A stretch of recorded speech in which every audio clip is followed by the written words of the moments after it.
Mas e aí vocês começaram a se relacionar e já assumiu a igreja? Não. Então, a gente começou a namorar. Bom, em 2010 eu entrei na igreja. Aí, em 2011, a gente começou a namorar. Lá para outubro, foi outubro. Então, deu, assim, um ano e 10, né? Não foi nem um ano e meio, foi um pouquinho mais. E a gente começou a namorar, só que foi tudo muito acelerado, né? Primeiro porque eu já sabia o que eu não queria, então eu já tinha um voto com o Senhor. Eu falei, eu só vou namorar para casar. Então, eu tinha muita convicção. Daí é um outro podcast, porque eu tenho que explicar muitas coisas. E aí, o Teófilo... o conselho da igreja estava falando, cara, só pode assumir a igreja quando você estiver casado. Graças a Deus, né? Porque Normal. ele, inclusive, hoje fala, não ordeno ninguém pastor mais se não tiver casado. Porque, É complicado. cara, a mulherada Sim, cai em cima, complicado. assim... É louco. É, assim, o cara gera tá- uma o cara tá em fraqueza, destaque. um cara, uma instabilidade, né? porque é muita muito exposição. difícil. A E não aí, ser que o cara seja celibato mesmo. É outro rolê. daí não flui direito. E a gente começou a namorar. E aí, já em 5 meses, a gente noivou. E 5 meses depois, a gente casou. Então, foram 10 meses de relacionamento. Mas E- você tinha Então, ali aí- intimidade. aí né? você- Assim, como amigos, né? A gente tava, né, se conhecendo. Sim, sim. E o principal a gente tinha, que era, tipo assim, os dois eram fissurados por Deus e queriam cumprir a vontade de Deus na vida. Então, assim, era, acima de qualquer coisa, os dois eram muito obcecados pela missão. E isso facilita muito o relacionamento, né? Então, mas aí, como que foi pra você passar de uma hora pra outra você virou pastora? Aham. Ou você já tava exercendo e cuidando? Ou...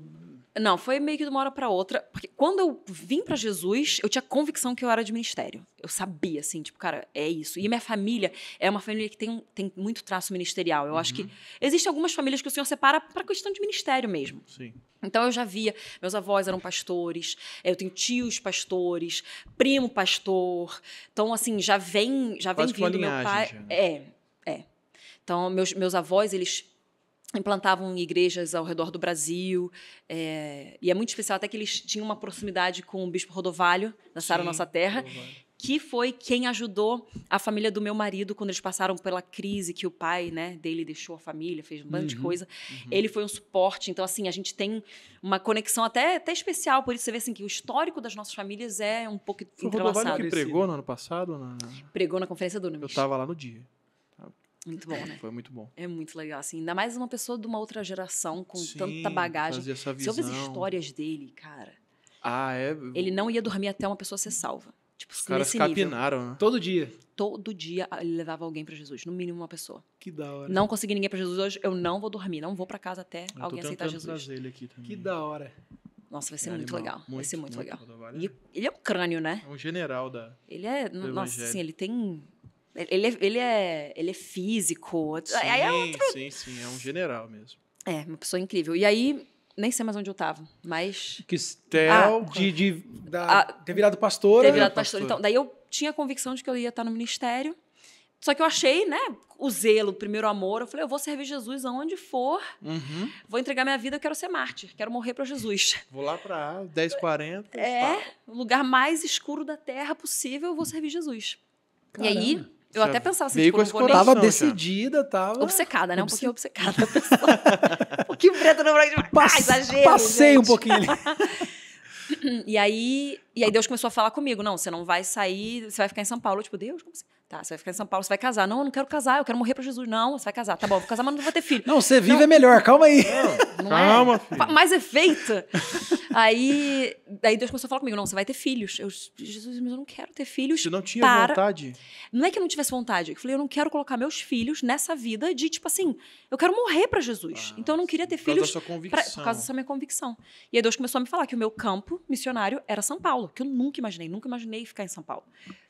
E aí Deus me falou tudo isso antes, foi muita convicção do Espírito Santo, até a gente começar a namorar. Porque quando a gente começou a namorar, eu já sabia, cara, eu ia estar na igreja local, eu estaria em São Paulo, então, já era tudo aqui, porque ele era um cara de Já igreja. daria uma acalmada ali nesse ímpeto. E eu missionário. não abri mão das coisas por causa do Teófilo.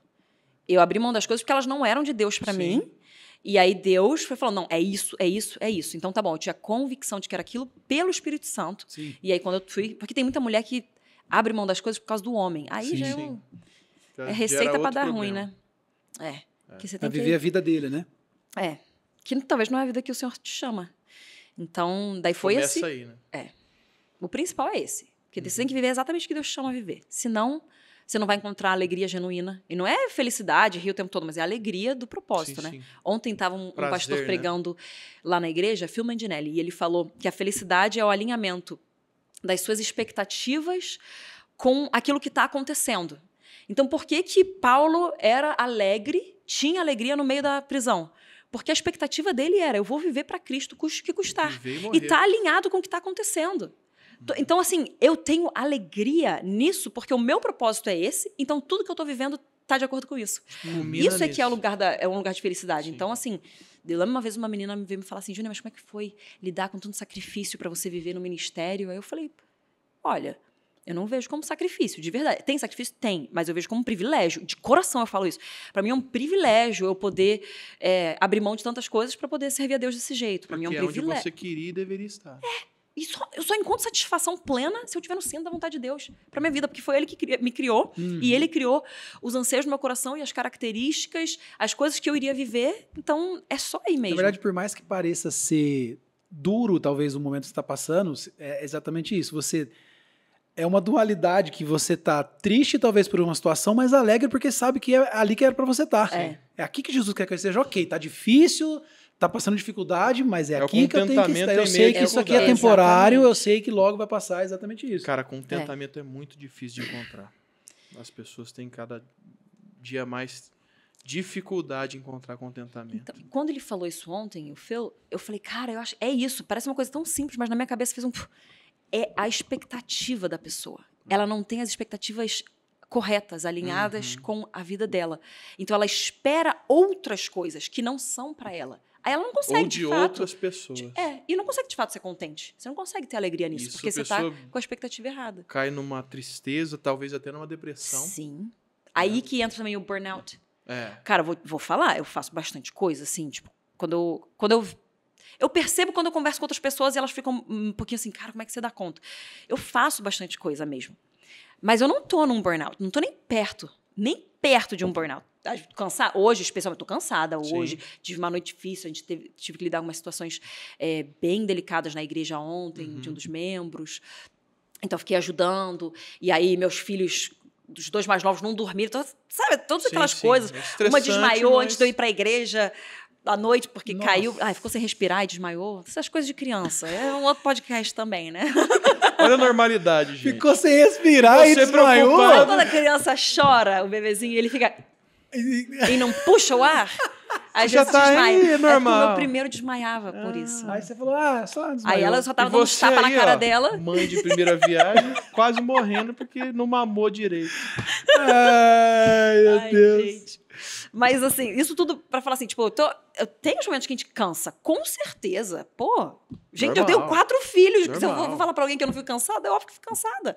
Minha mais nova não dorme a noite inteira ainda. Mas, porque eu tô no lugar certo, na hora certa, fazendo a coisa certa, tem graça pra isso. Sim. E eu não ouso entrar num lugar que não tenho graça. Porque se eu entrar num lugar que não tenho graça, daí já era. Aí, não, aí...